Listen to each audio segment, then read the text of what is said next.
We do not support or promote gambling. Instead, make responsible choices, creating positive impact.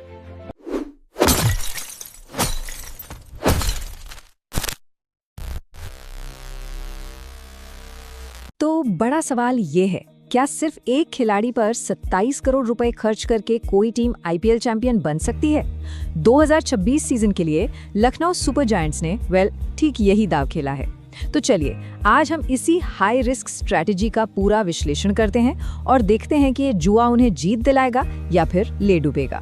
पिछले season 7वें number पर रहे, जो कि काफी निराशाजनक था, और इसके बाद एलएसजी ने जो किया वो आईपीएल इतिहास के सबसे बड़े कदमों में से एक था।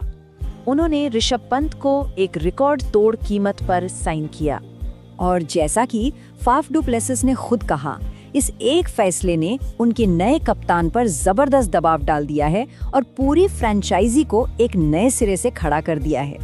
ठीक है, तो चलिए इसमें गहराई से उतरते हैं, ये समझने की कोशिश करते हैं कि ऋषभ पंत पर लगा ये इतना बड़ा दाव एलएसजी के पूरे 2026 अभियान को आखिर कैसे परिभाषित करता है।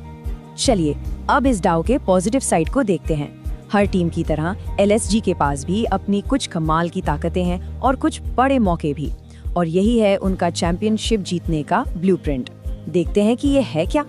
आप देखिए इस स्लाइड में जो है ना, वो एलएसजी की सबसे बड़ी सुपर पावर है। मतलब एक ऐसा टॉप 3 जिससे पावर प्ले में किसी भी अटैक को तबाह करने के लिए डिजाइन किया गया है। मिचेल मार्श की आक्रामकता और मार्करम की स्थिरता के बीच पंत को एक टैक्टिकल सेंटर पॉइंट के तौर पर नंबर 3 पर लाया गया है। लेकिन बात सिर्फ टॉप ऑर्डर तक ही सीमित नहीं है। एलएसजी के पास है शायद इस लीग का सबसे खतरनाक middle over spin hitter Nicholas पूरन।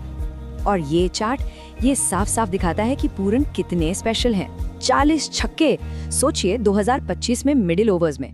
ये उन्हें स्पिन गेंदबाजी के खिलाफ एक ऐसा हथियार बनाता है जिसका कोई तोड़ ही नहीं है।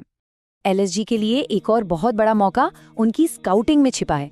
उन्होंने प्रिंस यादव और युवराज चौधरी जैसे घरेलू टैलेंट को खोजा है, और ये ऐसे खिलाड़ी हैं जो टीम की सबसे बड़ी कमियों को दूर कर सकते हैं, चाहे वो डेथ बॉलिंग हो या ऑलराउंड परफॉर्मेंस। और एक और बड़ा अवसर, मोहम्मद शमी का फॉर्म। 2025 आईपीएल में उनका इकोनॉमी रेट देखिए, और फिर हालिया रणजी फॉर्म। अगर शमी ये वाला फॉर्म T20 में वापस ले आए तो एलएसजी को एक वर्ल्ड क्लास पावर प्ले गेंदबाज मिल जाता है। पूरे बॉलिंग अटैक का नक्शा ही बदल जाएगा। ओके, अब सिक्के का दूसरा पहलू देखते हैं, क्योंकि हर टीम की ताकत के साथ कमजोरियां भी होती हैं और मौकों के साथ खतरे भी। और यही वो हिस्सा है जो एलएसजी की पूरी स्ट्रैटेजी को, आप समझ रहे हैं, पटरी से उतार सकता है। टीम के डिफेंस की जो मुख्य समस्या है उसे एक बहुत ही दिलचस्प कॉन्सेप्ट से समझा जा सकता है, ग्लास कैनन पेस अटैक। इसकी सीधी सी परिभाषा ये है कि एक ऐसा अटैक जो कागज पर तो जबरदस्त दिखता है लेकिन बहुत नाजुक है, प्रेशर में या चोटों की वजह से बिखरने का पूरा खतरा रखता है। और ये सिर्फ कोई थ्योरी नहीं है, उनके टॉप तेज गेंदबाजों की इंजरी हिस्ट्री देखिए। ये टीम की सबसे बड़ी और सबसे असली कमजोरी है। शमी, मयंक यादव, नॉटिजे, मोहसिन खान, इन सभी का फिटनेस रिकॉर्ड चिंता की बात है। और इस कमजोरी में एक और बड़ा खतरा जुड़ जाता है।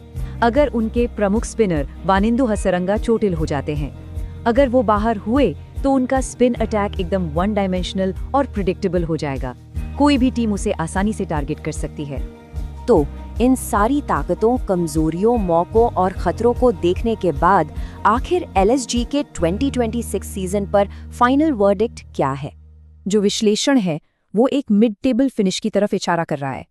मानना ये है कि टीम की जो स्ट्रक्चरल कमियां हैं वो उन्हें प्लेऑफ तक पहुंचने के लिए जरूरी कंसिस्टेंसी नहीं दे पाएंगी। लेकिन क्या कोई एक ऐसी चीज है जो इन सारे समीकरणों को, इस पूरी भविष्यवाणी को पलट सकती है? और वो एक चीज है ऋषभ पंत। पूरा सीजन वो 27 करोड़ का दाव, सब कुछ इस एक बात पर आकर टिक जाता है। क्या ऋषभ पंत नंबर 3 पर आने वाले प्रेशर को झेल पाएंगे? क्या वो टीम के विस्फोटक ओपनर्स और फिनिशर्स के बीच का पुल बन पाएंगे? आखिर में उनकी सफलता या असफलता एक डोमिनो इफेक्ट शुरू करेगी। सोचिए, अगर पंत नंबर 3 पर फेल होते हैं तो पारी रुक जाती है, पूरन को बहुत जल्दी आना पड़ता है, और फिर पूरा टैक्टिकल स्ट्रक्चर ताश के पत्तों की तरह बिखर जाता है। सब कुछ उनके कप्तान पर ही निर्भर है।